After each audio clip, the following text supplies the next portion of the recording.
Hi, I'm Phil Ashey from the American Anglican Council with an Anglican perspective in our series on questions for global Anglicans in the 21st century. We're talking about the Cairo Covenant. And last time we talked about why it is an historic breakthrough. Now I'd like to take us through this covenant and begin to look at each part of it and explain a little bit the structure of this covenant and why it is organized in the way that it is. Overall, just as a kind of a background, it's important to know that in June or July of 2017, when we met the Anglican Church in North America at Wheaton, Illinois, for our provincial council and assembly, the GAFCON and Global South primates were there with us. And they voted together, GAFCON and Global South, to appoint a team of people to draft this report. And it's a wonderful team. It represents people from different continents. The chair of this drafting committee is Bishop Rennis Panaya, Bishop of the Diocese of Singapore. And the secretary of our group, Canon Michael Poon, is an outstanding theologian and ecclesiologist, and it's been a pleasure working directly with him on that.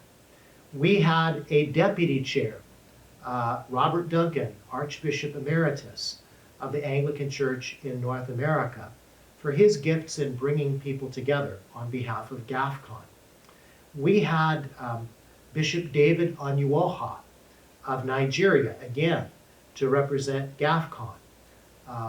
We had Bishop Sami Shahadi of North Africa on behalf of the Global South. And then I was asked to help on the drafting of the structure on behalf of GAFCON. Well, we came together from Asia, from Africa, from the Americas, and we worked for 2 years to pull this report together. It contains an executive summary, which we'll look at a little bit today. Section 1 is on the doctrinal foundations, the fundamental declarations. Section 2 is on the relational commitments. Section 3 is on the conciliar structures for a global ecclesial body.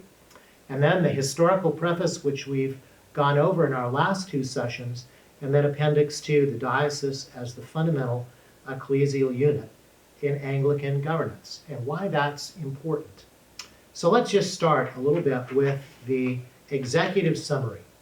And if you turn in your document, and if you haven't downloaded it yet or printed it out, it's in the link below this video. The executive summary is on page 1. And paragraph 3 says, the objectives of the enhanced ecclesial structure proposed by this study group are fourfold. Number 1, to guard well together the faith that was once delivered for all to the saints. Secondly, to be effective in fulfilling God's mission to the world.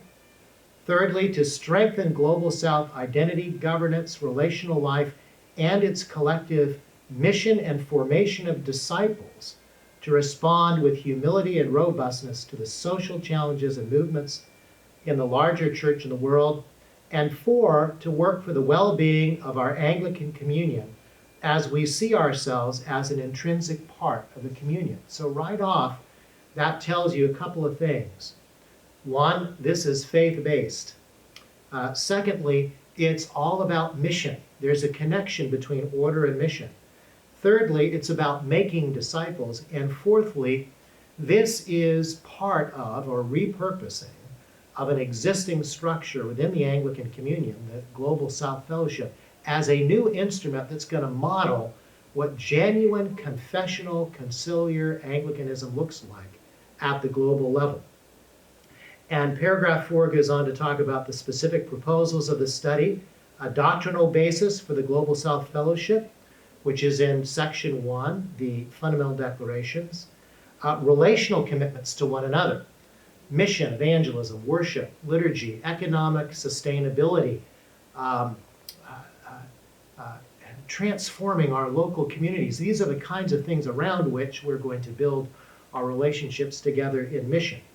Conciliar structures, which are all in section 3 And it closes with an effective and coherent ecclesial body with member churches in full communion with each other. Remember last week we talked about why this is an historic breakthrough, because it's the recovery of full communion, not a dysfunctional family. And let me just say a little something about that. You know, Archbishop Emeritus, Archbishop of Canterbury Emeritus Rowan Williams said a few weeks back in Los Angeles that the communion of Anglican churches is really no longer a communion, it's a family. And Archbishop Welby himself has made statements about this through the Anglican Communion Office, that we are really more like a dysfunctional family. And the way that works is that because we have such deep differences in how we understand the Bible, on the one hand, those making innovations and changes seeing it as a holy book among holy books, but not with any particular authority.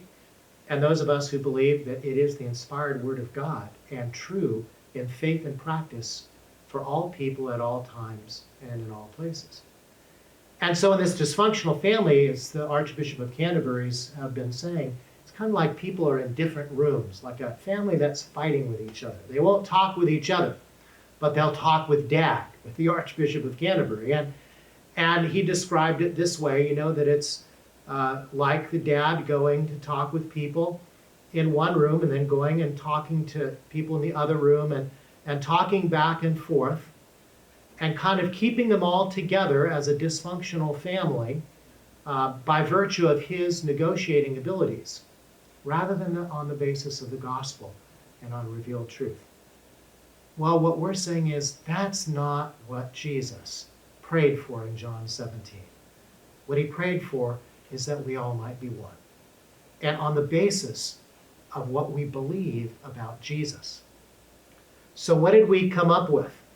We came up with this covenant, and what they decided on October 11, 1995 is the following: to adopt in principle this covenantal structure as the basis of membership as specified in the section on conciliar structures, to disseminate and inform all the Global South provinces of the adoption of this covenantal structure and these resolutions, and to form a steering committee and a follow-up executive committee to follow up on the administration and acceptance of membership and oversee the implementation of this covenantal structure by the end of June 2021. In other words, we voted on it. It now has to go to every province that was there and that wants to be part of this Global South communion within the communion.